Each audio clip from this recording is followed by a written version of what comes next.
En arrivant ici hier, je pense que la question qu'on m'a posée le plus, c'est alors comment ça va en ce moment en Tunisie? C'est vrai que ça fait un an que la révolution a eu lieu. On vous a quand même un peu inondé d'informations sur la Tunisie pendant un moment. Je sais que bon, depuis quelque temps, vous avez plus trop le temps de vous en occuper. Vous avez plus à la tête de savoir comment vous allez ne pas vous retrouver choisir entre Sarkozy et Le Pen au deuxième tour. Je comprends votre douleur et je compatis. Donc, juste, je cherchais une image pour mettre un point sur ça. C'est celle-là.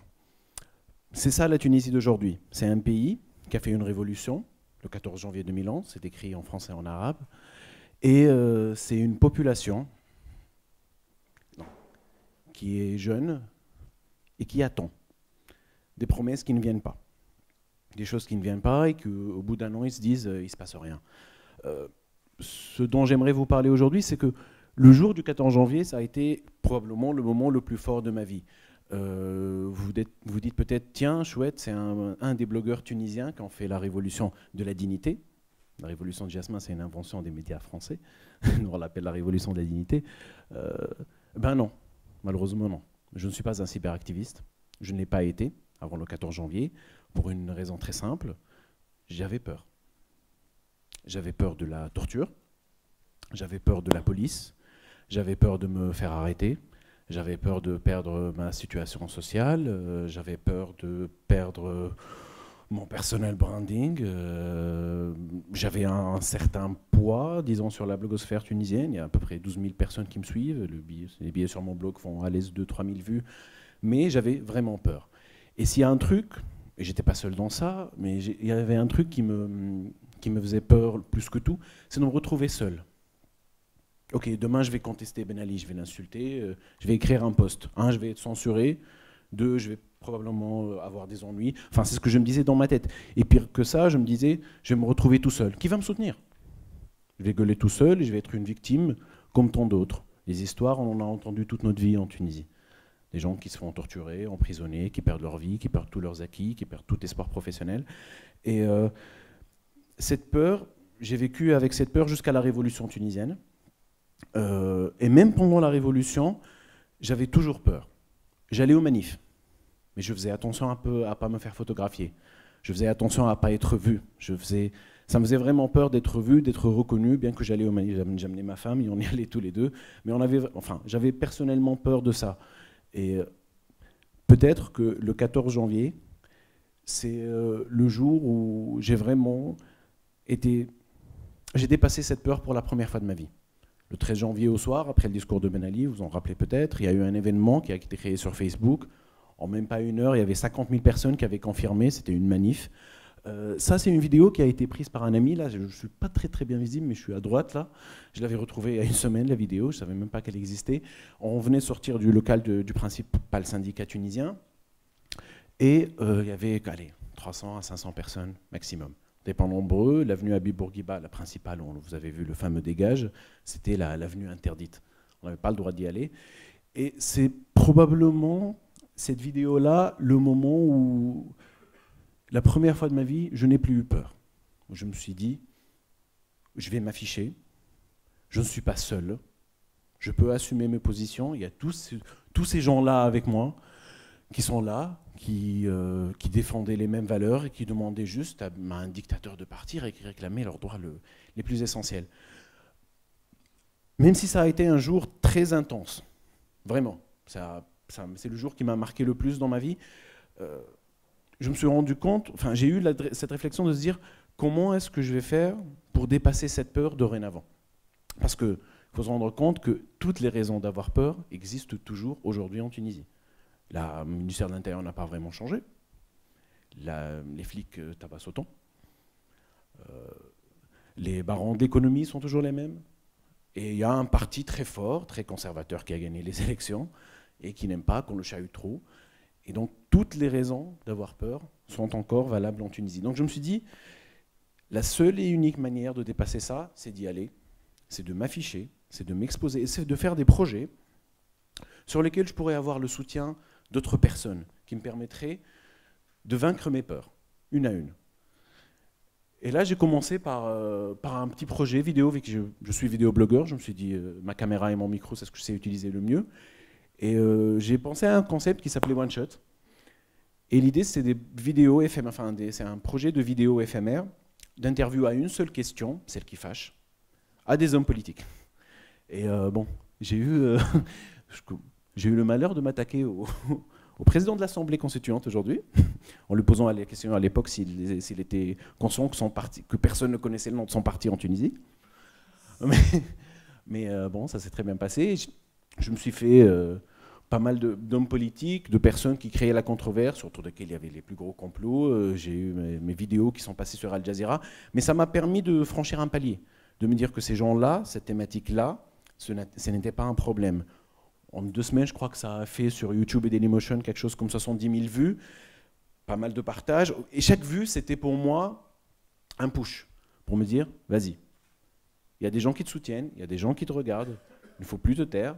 Même si ça va fâcher des gens, il ne faut plus avoir peur comme avant. Quelques mois après, c'était en août, j'avais participé à une petite manif qui s'annonçait très pacifique, sur l'avenue Habib Bourguiba justement, où je demandais simplement que les gens fautifs pendant le régime de Ben Ali soient punis, passent devant la justice. Je pense que je n'ai jamais vu autant de bombes lacrymaux de ma vie. C'était un véritable spectacle, son et lumière, c'était magnifique. On s'est bien fait chahuter, et là je me suis dit, c'est pas possible, rien n'a changé. Est-ce que il y avait toujours, enfin il y a eu des arrestations, des photographes ont perdu leur matos, ils se sont fait tabasser, il y avait interdiction de filmer, quoi que ce soit, c'est très tendu, et là je me suis dit, en fin de compte, rien n'a changé. Les mêmes raisons d'avoir peur existent toujours. Et là je me suis dit, il faut que je trouve quelque chose, il faut que je réussisse à dépasser cette peur. Et il y avait une échéance intéressante, c'était les élections. Donc je me suis présenté aux élections de l'Assemblée constituante, j'ai 3e de liste, et on était, je pense que ça doit être la zone où je me suis présenté, il y avait 92 listes concurrentes, pour 8 sièges. 92 listes concurrentes. J'étais 3e de liste, je n'avais aucune chance d'y arriver parce qu'il n'y avait que le premier de la liste qui pouvait passer. Mais j'avais fait le choix de soutenir Youssef Seddik, qui est un philosophe tunisien, philosophe et écrivain qui vit partiellement en France, qui est un progressiste dans une société qui s'est révélée être très conservatrice. Et le défi pour moi, c'était d'aller vers ces gens très conservateurs, avec des idées totalement progressistes, et aussi d'essuyer les plâtres sur Internet en me disant, parce que j'ai eu plein de critiques, des gens qui me disaient « Ah, mais avant, tu n'avais pas le courage ». J'ai dit « Oui, avant, j'avais peur. Aujourd'hui, j'essaie de dépasser cette peur, donc je m'engage en politique pour cette élection-là, pour soutenir un homme, pour qu'il y arrive. » On a fait une campagne sur le terrain, c'était marrant de se voir jeter des flyers à la gueule, de recevoir des insultes. Il y a des quartiers où c'était très chaud parce que c'était des élections locales, où il fallait aller sur le terrain, sur des endroits où c'était pas évident. Et on n'a pas réussi à passer, on a eu un score pathétique, on a pris une grosse baffe, comme toutes les forces progressistes de la Tunisie. Et on a eu mais c'était un moment fort. C'était un moment fort pour moi de voir tous ces gens aller voter. On leur a mis conscience. Peu importe ce qu'ils ont voté, peu importe le résultat des élections, ça a été un moment très important pour moi pour dépasser cette peur, pour dépasser cette crainte de l'autre, de qu'est-ce qu'on va dire, de qu'est-ce qu'on va penser de soi, de ce qu'on va penser de ce que vous faites. Et bon, pour le coup, c'est plus la femme à droite que celle à gauche qui ont gagné les élections, mais c'était quand même un truc vraiment, un moment très important pour un Tunisien de participer à ces élections-là sans avoir peur de ce qui allait se passer par la suite. Il y a, une fois les élections finies, il y avait comme vous le savez, enfin, on dit souvent que c'est les islamistes qui ont gagné, c'est juste un parti conservateur de droite.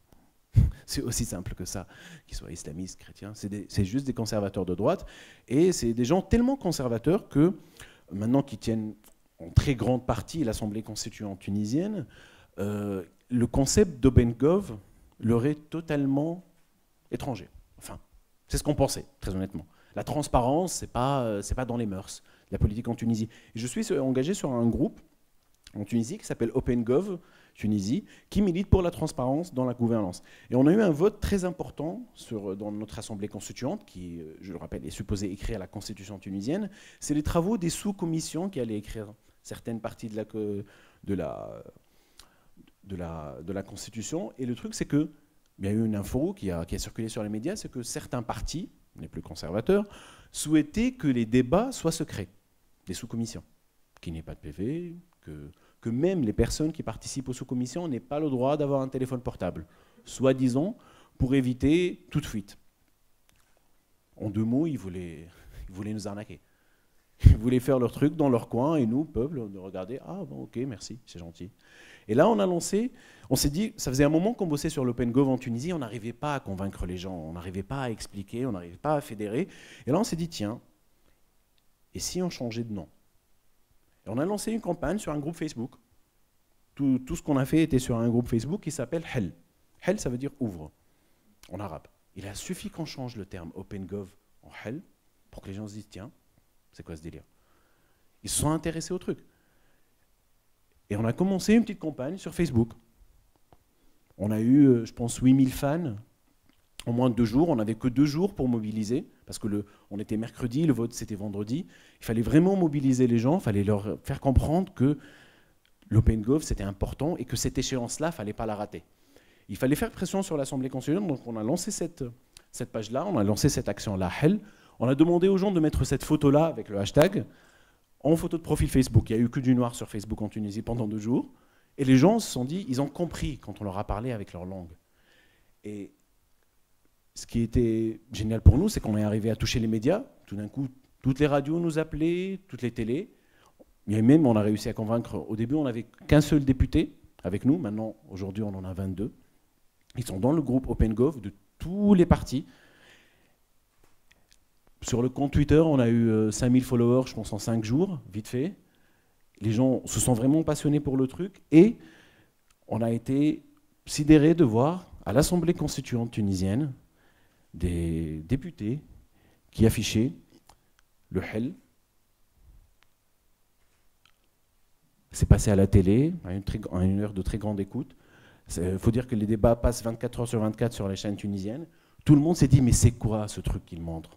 Et les Tunisiens se sont rendus compte que voilà, ça c'était important. Ça c'était leur vie, ça c'était leur avenir. Et ça nous a permis quelque part, enfin moi à titre personnel, d'aller défier ceux qu'hier j'aurais eu peur de défier. Hier je me suis dit, bon ils sont majoritaires quand même, ils peuvent faire passer tout ce qu'ils veulent, qu'est-ce que je vais aller me fracasser à ce mur? Mais le seul moyen pour moi de le faire, c'était de ne pas être seul, c'est d'être avec beaucoup de monde, et de trouver une cause et d'y aller publiquement. À partir de là, on a eu ça pendant 2 jours. Toutes les interventions, c'était sur ça. Et ouvrir, c'était aussi s'ouvrir la tête et s'ouvrir l'esprit. C'était ça le discours. C'est ouvrez les débats, plus de transparence dans la gouvernance, mais surtout ouvrez-vous la tête et écoutez-nous.